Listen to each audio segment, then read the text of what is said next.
If you're starting residency, here's the honest truth. Your salary isn't going to let you do much. Somewhere around $60,000 to $70,000 a year in one of the most expensive, exhausting stretches of your life. Nobody's expecting you to max out retirement accounts on that. But here's what nobody told me going in. The few financial moves you actually can make during residency matter disproportionately, way more than their dollar size suggests.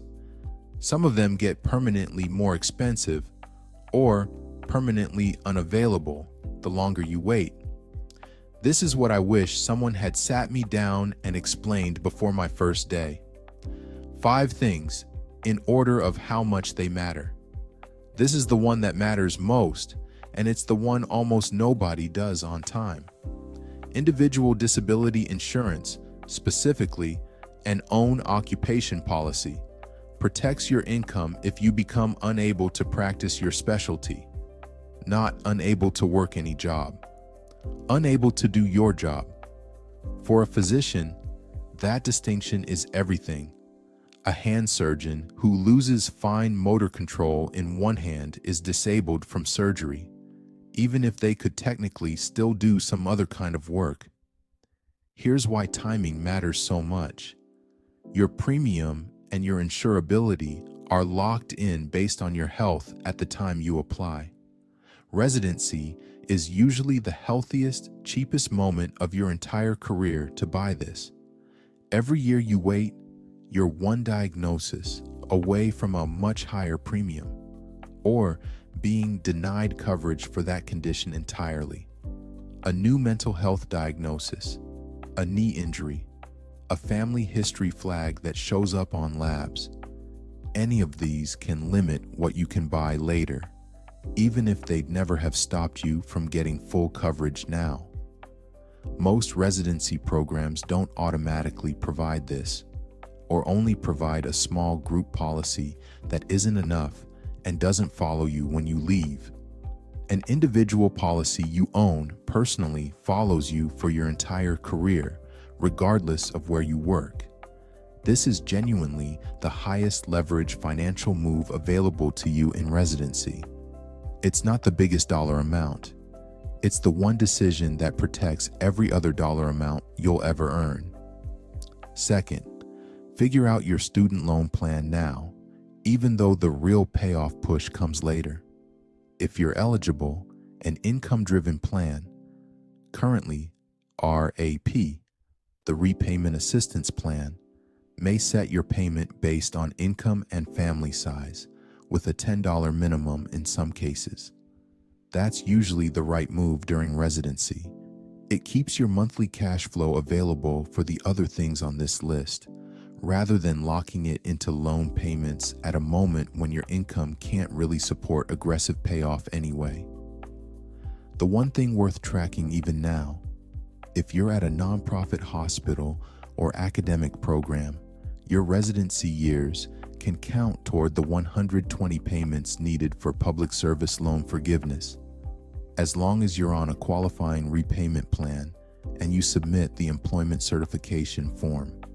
Whether PSLF makes sense for you long-term depends on where you end up working as an attending, but there's usually little downside to certifying eligible residency employment, so the payments can count if PSLF later becomes part of your plan. Don't feel pressured to throw extra money at loans during residency. That's a fight for your attending years, when the numbers actually support it. Third, build some kind of cash buffer, even a small one. You don't need 6 months of expenses on a resident's salary. That's not realistic, and chasing it will just feel discouraging. Aim for something more modest. 1 month of expenses, maybe 2, sitting in a separate savings account you don't touch for anything routine. The point isn't the dollar amount. It's having something between you and a credit card the next time your car needs a repair, or a flight home for a family emergency comes up unexpectedly. Residency already has enough stress in it. Financial shocks on top of that are exactly what this fund exists to absorb. Fourth, if your program offers a 403b or 401k, especially with any kind of employer match, contribute at least enough to get the match. That match is free money, full stop.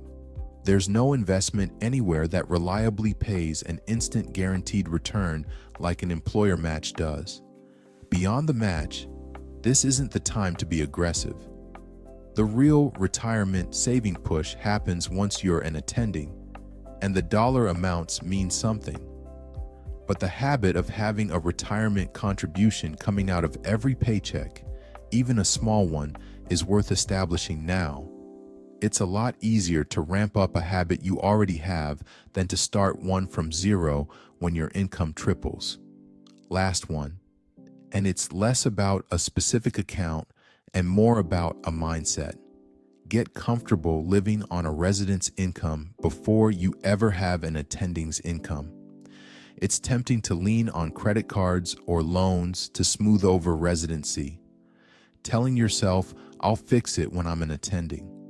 The problem is, the spending habits and the baseline lifestyle you build now are the ones that quietly follow you into attendinghood.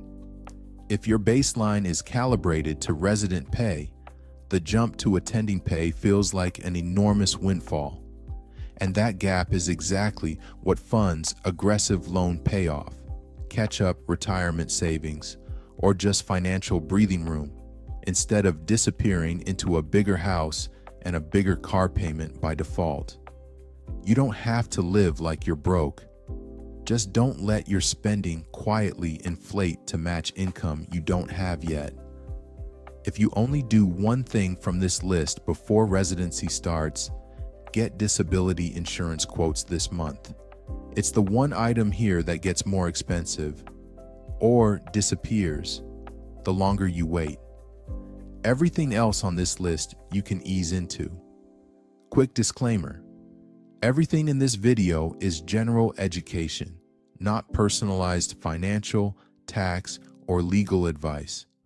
Whether a specific disability policy, repayment plan, or savings target fits your situation depends on your numbers and your program. That's worth a conversation with a fee-only financial advisor or an independent insurance broker who specializes in physician disability coverage. If this would have saved you some stress in year one, subscribe. I post videos like this every week for physicians figuring out the money side of medicine. And if you're closer to finishing training than starting it, check out the video on paying off student loans as an attending. That's the next stage of this conversation. See you next week.